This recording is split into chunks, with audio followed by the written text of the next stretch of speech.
Здравствуйте, мои хорошие! Сегодня мы с вами поговорим про отхаркивающие средства и муколитики, ведь о них вспоминают каждый раз, когда речь заходит о кашле. Итак, мы начинаем. Кашель однозначно один из самых распространенных симптомов, да еще и понятный всем родителям, поэтому, конечно же, от него все пытаются избавиться как можно скорее и пользуются для этого абсолютно разными методами, пытаются найти идеальное волшебное средство, которого, увы, просто не существует. Однако существует огромное количество лекарственных препаратов, воздействующих на кашель. К сожалению, абсолютное большинство из них относятся к препаратам с недоказанной эффективностью. Ведь характер кашля, особенно при вирусной инфекции, в намного большей степени определяется условиями, в которых находится ребенок, чем любыми лекарствами вместе взятыми. Самое главное – создание адекватного режима, оптимальные параметры воздуха с влажностью 40–60% и, конечно же, обильное питье. Относительно кашля очень важно помнить, что ни в коем случае нельзя сочетать противокашлевые средства ни с муколитиками, ни с отхаркивающими средствами. Это очень опасно и запросто может привести к пневмонии. Итак, начнем с отхаркивающих средств.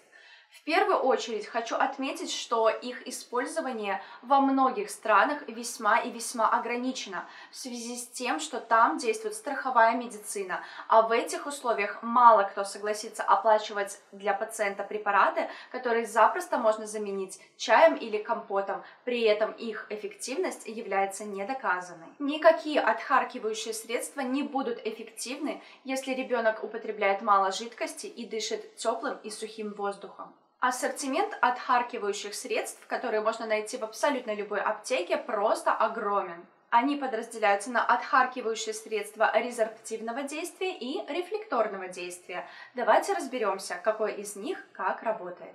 Лекарства резорптивного действия всасываются из желудка, после чего выделяются слизистой оболочкой бронхов, разжижая слизь и увеличивая ее количество.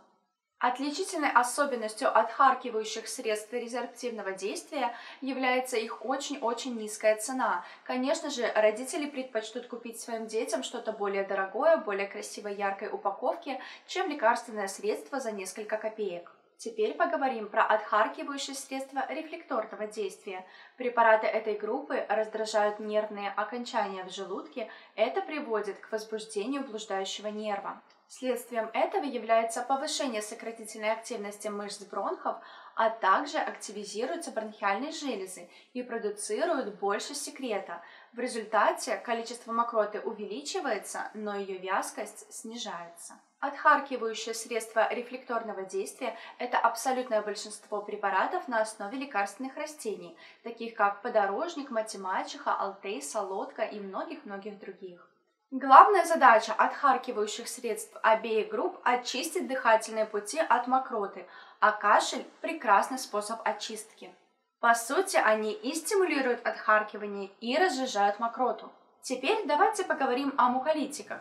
По своей фармакологической активности муколитики значительно превосходят все другие отхаркивающие средства. Именно поэтому зачастую их рассматривают отдельно, как бы исключая из общего списка отхаркивающих средств. Кстати, следует отметить, что существует множество препаратов, содержащих в своем составе муколитик вместе с другим отхаркивающим средством. Но очень важно, опять же, чтобы не было комбинации отхаркивающих средств или муколитиков вместе с противокашлевыми средствами. Это очень опасно. Итак, муколитики – это современные препараты, химические соединения, которые не имеют никакого отношения к нетрадиционной медицине и лекарственным травам. Муколитики воздействуют на структурные компоненты мокроты, делают ее менее вязкой и облегчают ее отхождение, то есть проще откашляться.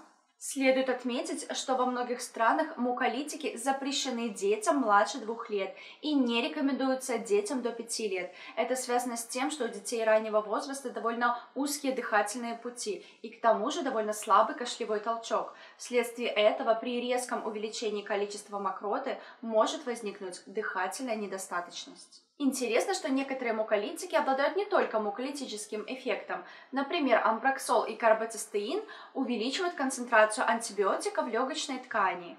Это, конечно же, повышает эффективность лечения бактериальных инфекций дыхательных путей.